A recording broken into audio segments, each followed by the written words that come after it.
নমস্কাৰ আজি সপ্তম শ্ৰেণীৰ তৃতীয় পাঠ অতিথি দেৱো ভৱ পাঠটি অসমীয়া অনুবাদ আৰু প্ৰশ্নোত্তৰ আগবঢ়াইছে। ভিডিঅ'টি আৰম্ভণিৰ পৰা শেষলৈকে চাবা আৰু লাইক কমেণ্ট কৰি কেনে লাগিছে জনাবলৈ নাপাহৰিবা। তৃতীয় পাঠ অতিথি দেৱো ভৱ। তৃতীয় পাঠ অতিথি দেৱতা হওক। কশ্যন দুষ্ট ব্যাধ আছিল। কোনো এটা দুষ্ট ব্যাধ আছিল। একদা সহ বনং গত্বা জালং প্ৰচাৰিতবান। সি এদিনাখন অৰণ্যলৈ গ'ল আৰু জাল পাতিলে। একা কপুতা জালে পতিতৱতী এজনী কপৌ চৰাই জালত পৰিলে। তাং কপুতাং পঞ্জৰে স্থাপয়িত্বা ব্যাধ দূৰং গতবান। সেই কপৌজনী পিঞ্জৰাত ভৰাই ব্যাধ দূৰলৈ গৈছিল। অনুক্ষণং বৃষ্টিহি আৰব্ধা। কিছু সময় পিছতেই বৰষুণ আহিলে। ব্যাধ শীঘ্ৰং ধাৱয়িত্বা একস্য মহাবৃক্ষস্য অধঃ উপবিষ্টবান। ব্যাধে লৰালৰিকৈ দৌৰি গৈ এজোপা ডাঙৰ গছৰ তলত বহিলে। উপৰি দৃষ্ট্বা ওপৰলৈ চাই কৃপয়া মাং ৰক্ষতু ইতি সহ উক্তবান। কৃপা কৰি মোক বচোৱা সি এনেদৰে ক'লে। তস্মিন বৃক্ষে কপুতায়া পতিহি আছিল। সেই গছজোপাতে কপৌজনীৰ স্বামী আছিল। সা কপুতা পতিং দৃষ্ট্বা উক্তৱতী।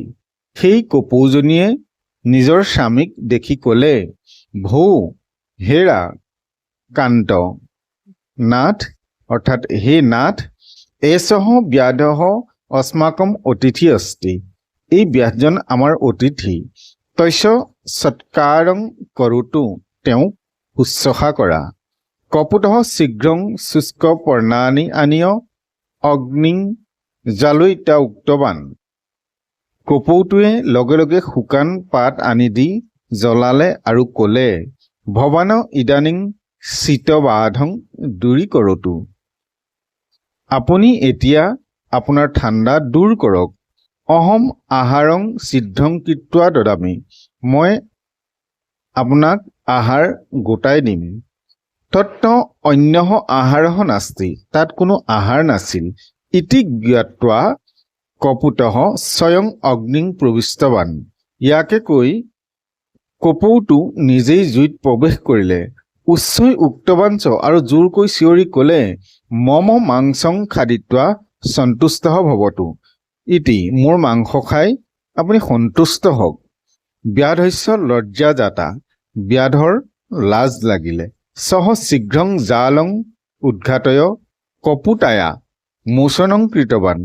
সি লৰালৈকৈ পিঞ্জৰাটো খুলি কপৌজনী মুকলি কৰি দিলে। পতি বিৰহিত পীড়য়া কপুতা অগ্নিং প্ৰবিষ্টৱতী।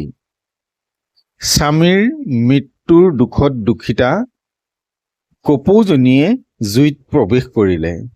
কপুতায়াঃ ধৰ্মাচৰণম অৱগত্য দুঃখিতঃ ব্যাধঃ অপি অগ্নিং প্ৰবিষ্টবান। কপৌ চৰাই সেই ধৰ্ম আচৰণ দেখি দুখ মনেৰে ব্যাধেও সেই জুইতেই প্ৰৱেশ কৰিলে। তে সৰ্বেঅপি স্বৰ্গং গতৱন্তঃ। তেওঁলোক সকলো স্বৰ্গগামী হ'ল। ইয়াৰ পাছতে আছে অভ্যাসঃ অধুলিখিতানাং প্ৰশ্নানাম উত্তৰাণি লিখত।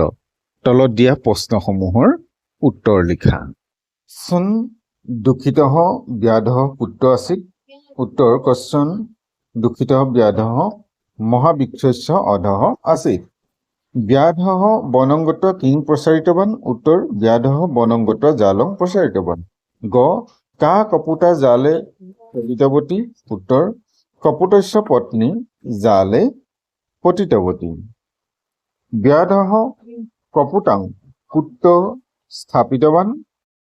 ব্যাধঃ কপুতাং পঞ্জৰে স্থাপিতৱতী। স্থাপিতৱতী নহয় স্থাপিতবান।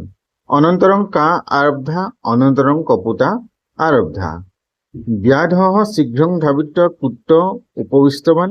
ব্যাধ শীঘ্রং ধাবিতা একস্য মহাবৃক্ষস্য অধঃ উপবিষ্টবান কপুতায়াহ পতি কিং উক্তবান কপুতায়াহ পতি উক্তবান ভবান ইদানিং শীতবাধং দূৰীকৰোতু অহম আহাৰং সিদ্ধং কৃতয়া দদামি কপুতাৰ প্ৰতি দৃষ্ট কিং উক্তৱতী উত্তৰ ভূকান্ত এষः ব্যাধ अस्माकम् অতিথি अस्ति তস্য সৎকাৰং কৰোতু ইতি উক্তৱতী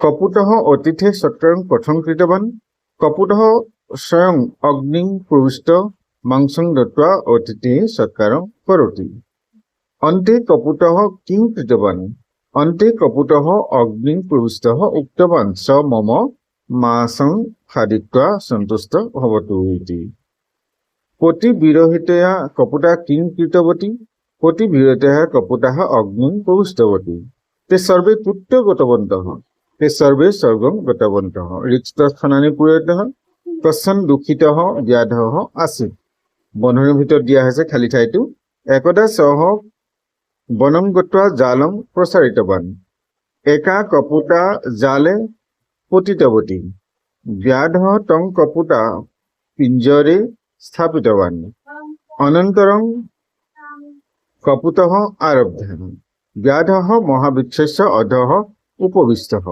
কপুতাयाः পতি বৃক্ষে আसीत् ভূকান্ত এষः ব্যাধः अस्माकम् অতিথি अस्ति কপুতः শীঘ্রং শুষ্কং কর্ণানি আনিয় অগ্নি জ্বালিতব্যা অগ্নি অন্তে কপুতः অগ্নি প্ৰবিষ্টবান নমো নমঃ আজিলৈ পাঠ ইমানতে সামৰিছো পৰৱৰ্তী নতুন পাঠ লৈ আহিম চেনেলটো চাই থাকিব আৰু চেনেলটোত যদি নতুন এবাৰ সাবস্ক্ৰাইব কৰি বেল আইকনটো প্ৰেছ কৰিলে পৰৱৰ্তী পাঠসমূহ লগে লগে লাভ কৰিব